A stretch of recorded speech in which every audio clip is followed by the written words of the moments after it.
Hi everyone, this week on the blog I'm reviewing Cake to the Rescue's cake kits. They're the cake kits that are delivered to your home with everything that you need to make your chosen cake. When you open up the box, you'll see everything nicely packaged inside. As you open up further, you'll find all your fondant individually packed, your food colouring, your cake mixture, your icing mixture, a rolling pin, a serving spatula, and most importantly, the candles. I don't know how many times I've forgotten candles for our birthday parties. So the first thing you need to do from the directions provided is make your cake. So you simply take the packet marked with the cake mixture, add all the extra ingredients as required, and make it to form the batter. You then pour your batter into the baking tray that is provided. This is a cardboard lined tray that doesn't stick. You then place it in the oven and remove your cake once baked. And there we see it's baked. Your cake will most likely rise to a hump in the centre, so you're going to need to make sure that we cut this off to get a flat surface for decorating.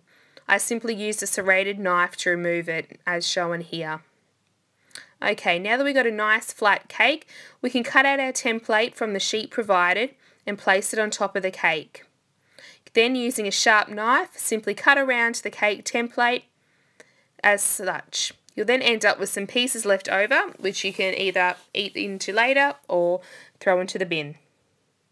So there's your T-Rex head ready for icing.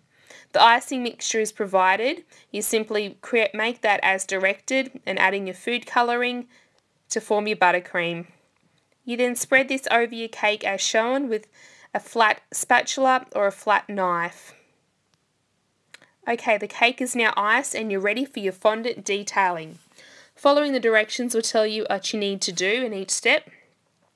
The first was to create the mouth using the pink fondant. We then had to make the lip section extend onto the cake and then roll out a tongue using your red fondant. Teeth were the next step, and this was the fun part, rolling little balls of white fondant and just pinching them in at the top to make the teeth. The larger teeth at the edge of the cake are in place with the toothpick, which is also provided. We then needed to make our eyes. Using templates again, you cut out your eyes and make them as instructed with some yellow fondant and black fondant. You then need to do some detailing to create a 3D look on the cake. So that required rolling out the green fondant and placing onto the cake around the mouth and the eye arch. I have already covered these with the remaining green icing to create a seamless look.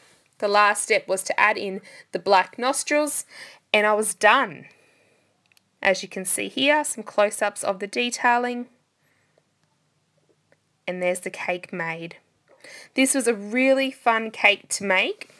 I did start doubting myself about halfway through that I wasn't going to be able to do it.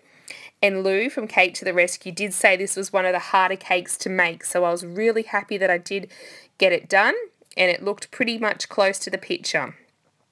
It probably took me about an hour, a bit over an hour to decorate the cake after it was already baked. So I think that's pretty good timing considering other cakes I've made have taken me several hours and probably the next morning of the party to do a touch-up.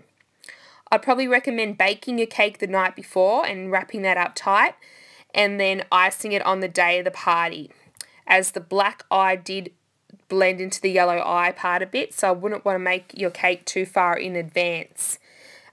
It's not recommended to store your cake in the fridge prior to serving, otherwise it'll make your icing too hard to eat. The cake itself was a lovely vanilla cake. You could probably even add some food colouring to that as well if you wanted to create a green inside of the cake, but everyone really enjoyed it. This has been given the Cooking for Busy Mums approval.